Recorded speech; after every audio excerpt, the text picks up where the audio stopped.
And a report today in the San Francisco Chronicle says things have only gotten worse. The Chronicle says it spoke to 4 sitting senators, 1 representative, and 3 former Feinstein staffers, none of whom would agree to be named, and one of whom said this: "I have worked with Feinstein for a long time, and long enough to know what she was like just a few years ago.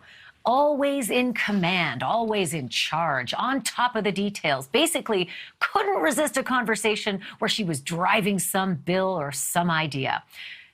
All of that is gone. Feinstein would not agree to be interviewed for the article, but she did give the San Francisco Chronicle this statement, and it reads, "The last year has been extremely painful and distracting for me, flying back and forth to visit my dying husband, who passed just a few weeks ago.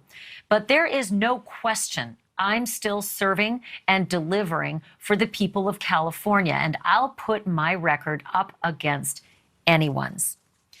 I want to stop here and bring in a reporter who's had his own interactions with the longtime senator and his own concerns as well. Eric Garcia is the senior Washington correspondent for the UK newspaper, The Independent. Eric, thanks for being here. So the report in the Chronicle today, how did you fall in on it? Did you agree with it? Did you disagree? What's your experience?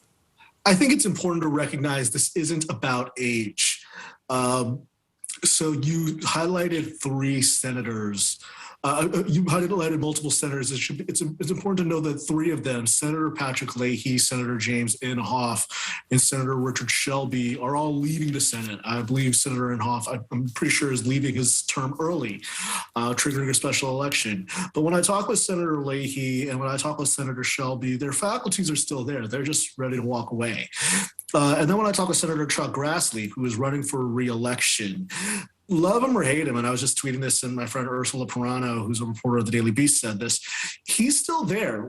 Love him or hate him, he's a conservative. He is very pro-Trump. He will answer questions in the hallway, whereas there are times when you speak with Senator Feinstein where oftentimes, there are moments where you have what you just described, or oftentimes reporters, are, because they don't know how to respond. Oftentimes people will just not ask her questions, and then when she does answer questions, a lot of times it makes news because she'll oftentimes say something that is a little jarring. So, for example, my friend Audrey Fahlberg, who's a conservative reporter at the Dispatch, asked her about Governor Gavin Newsom removing the mask mandates on February 15th, and she said, "I didn't know that he was doing that." That's a senior senator from California. So it's not a matter of age. There are plenty of octogenarians in the Senate.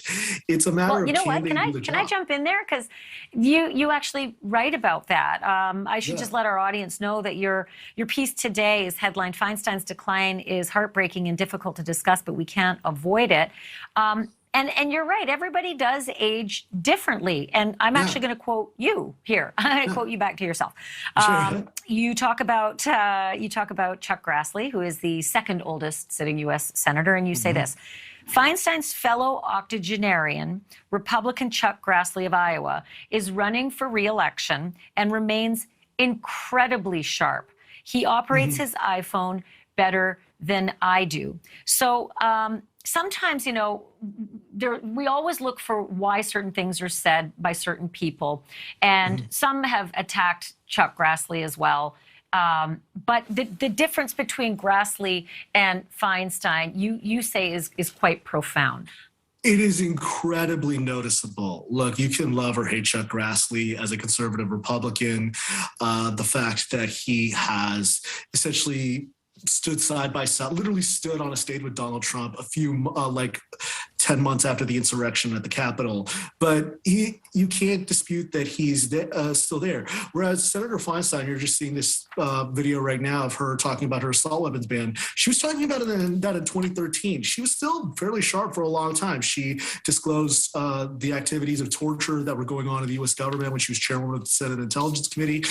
She was sharp for a long time. I would say even up to 2018 when she was running for re-election.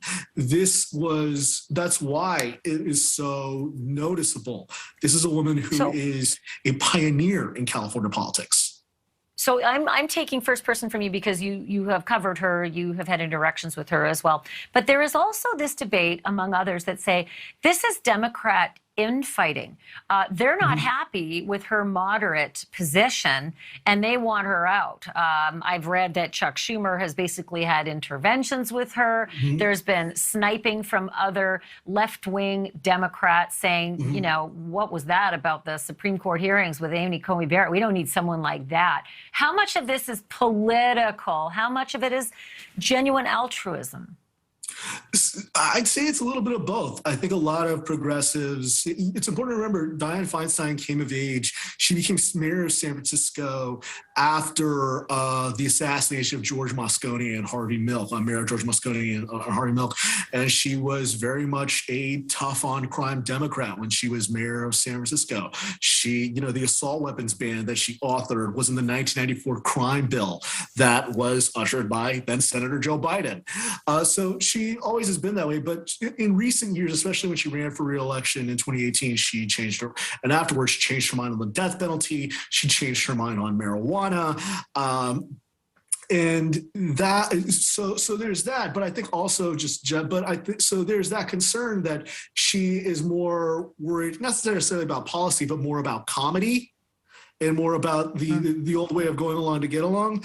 But that C-O-M-I-T-I-T-Y. We have a segment today on comedy with Joan Rivers' daughter, so I want to make sure people know that it's comedy. On comedy. So I hear what you're saying. It's a combo of both, as it usually is on Capitol Hill. It's never what the headline actually screams. It's a little bit of both.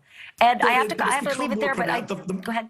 The faculties thing has become more pronounced, and it is incredibly sad. I should say that, you know, Dianne Feinstein has been a senator almost as long as I've been alive. She's been in public life longer than I've been alive. She is an institution in American politics. So to see there have been others that were in that body for even longer, and I'm going to get to that in a moment as well. Eric Garcia, thank you very much, and thank you for the reporting you do as well. Appreciate it. Thank you so much. Thank you, Ashleigh. Thank you for watching. Click the red subscribe button below so you can get more of NewsNation's fact-driven, unbiased coverage.